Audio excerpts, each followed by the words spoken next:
What's going on? It's Justeeni here, and today we've got another 1v1 replay review, this time Lingueeni versus Bardur. So let's jump right into it. So we start, again, pretty conventional opening. Not really much to note here.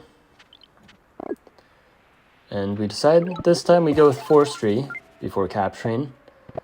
We chop a little, and we get an explorer on our second city.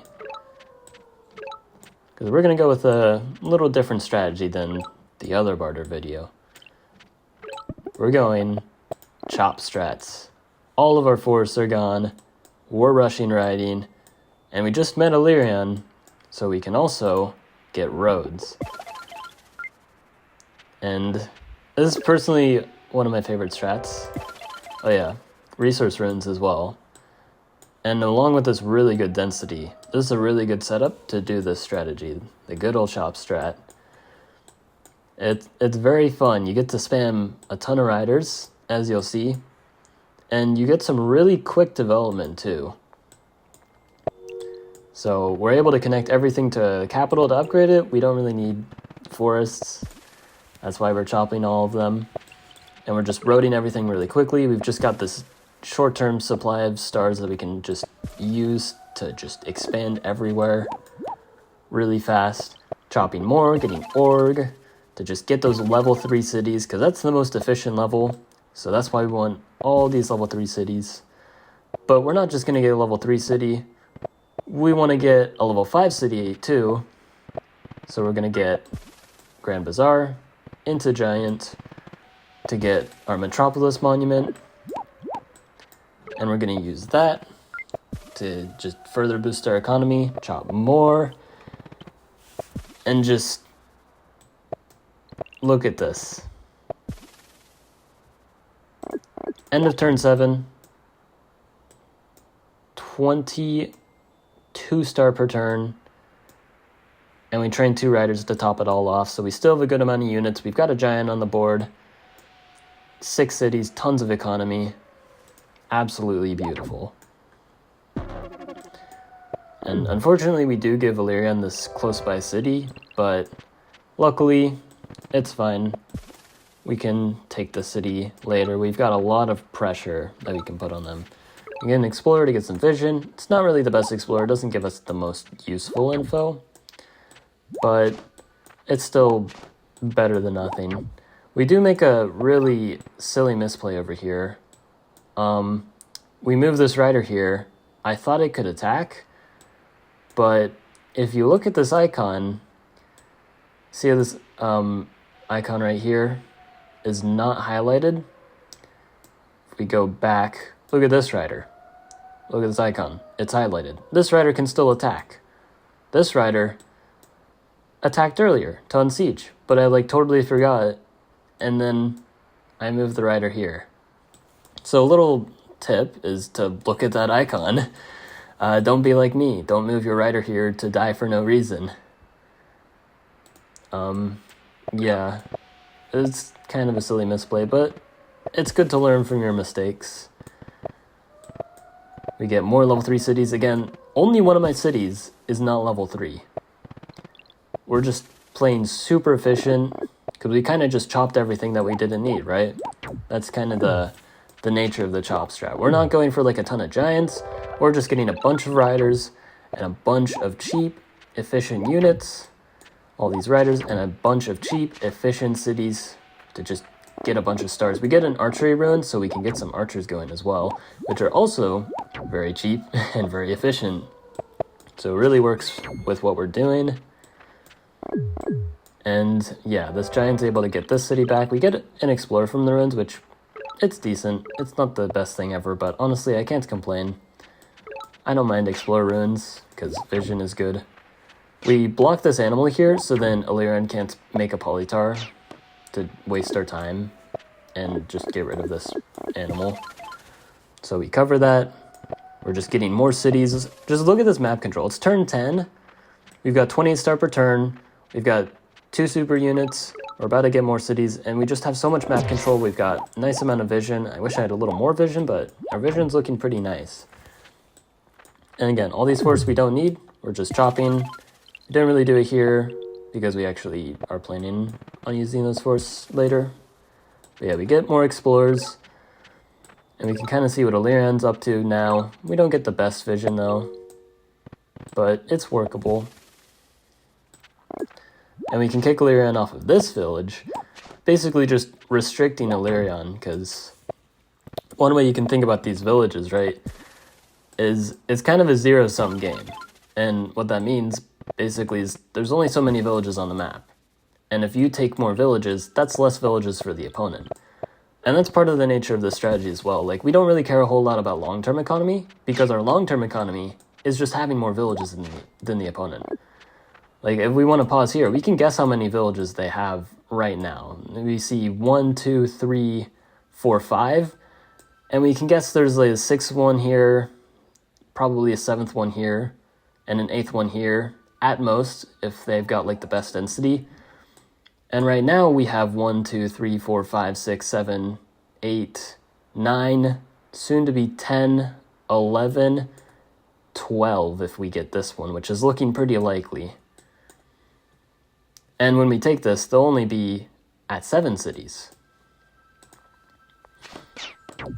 So, despite like their sanctuaries, their strong long-term eco, possibly being able to get a lot of dragons with farms and maybe some lumber huts, we're just gonna have way more cities than them, like double the city count. So even though our cities are only level 3, and even with all the explorers we've been getting, like all these cities producing 3-star per turn, it's not really a big deal because we just have so many cities. We get a nice resource run, we get this city, and now we're already in a position to just pressure the opponent a ton. And from here, it's kind of just using our city advantage to clean up. You'll kind of see how I do this. Just make a lot of units. I use my Gate of Power here for border growth. And I'm just going to stop the opponent from getting cities and just force them to defend. And I can just keep throwing units at them, and they can't really do much about it. Again, they're just going to train a bunch of riders. Now they're starting to eat into their sanctuaries just to make more polytars to defend, which is great for me. We finally get vision on our capital. We make a little bit, I'd say this arguably a misplay. Maybe you can say it isn't in the comments, but I think it's actually better for my rider to go here because we know that there's a city here, and just to be able to get more vision so we have full vision on all their cities is pretty nice. In like the off chance that they happen to get a knight, we want to be sure about it, because without vision of that one city, things could get a little dangerous. Not a spoiler alert though, or maybe it is, who knows. But yeah, we're just going to keep pressuring. We've got these 2 super units on forge tiles for that defense bonus too, so the opponent's really going to have to use their Sanks here to just make more polytars to defend, which is not what they want to be doing. They're down in cities. They don't want to be eating away at their own eco just to survive. And we've got just so much eco. And again, we're still chopping forests because we don't really need them. Like, our long-term is kind of set. So we might as well just get a better short-term game going. Just chop everything and enjoy some level 3 cities, because that's all we need. And yeah, you can see some really nice defense by the opponent, but ultimately they're just too short on resources. We've got 49 star per turn. They can't really compete with that. We're about to get another city. They do a nice border growth here. It improves their sank, and it denies me some resources. I wanted to get a giant here, but I couldn't anymore. But I'm still able to get a nice siege. I still get the city. And if we just look at the city count here, I mean, just, yeah, this is crazy. 1, 2, 3, 4, 5, 6, 7, 8, 9, 10, 11, 12, 13 versus 7. Almost double the city count. That's ridiculous. There's not really much they can do about that, right? Like, even if all of their cities were like level 5, they would only be able to match my eco with that. They need to do like even better to actually out eco me. And I'm also able to just spam more units than them. And I mean, the only way that they can keep up with the unit spam for now is by using their Sanks. But then they're not going to have any eco. And we're just going to keep making units. And eventually, at some point, we're just going to get knights as well, because we've got a nice 55-star per turn, so despite us having all these cities, knights, they're expensive. It's 81 stars for the first knight.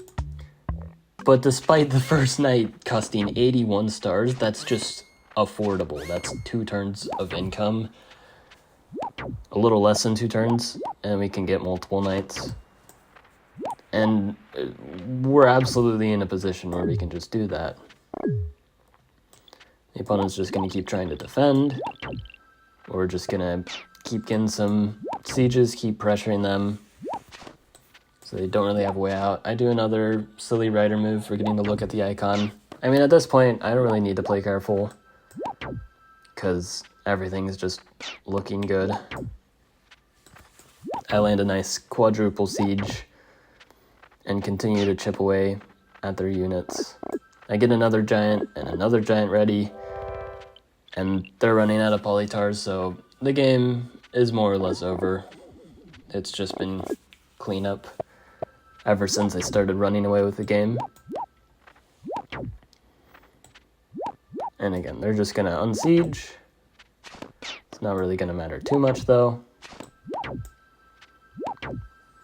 They're gonna do their thing. Train some warriors. And then again, we'll just kind of skip to the end. We get even more sieges. We get Shiv because we can. And then from here, more unit moves. They're not able to unsiege these. There's just no way. So the opponent decides they're just going to kill some units, and they're going to make a knight.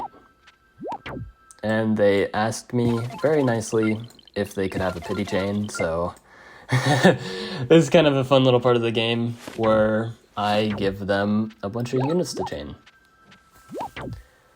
So I siege their capital just to make sure like nothing silly happens and I accidentally throw the game, even though like I just have a decisive city advantage.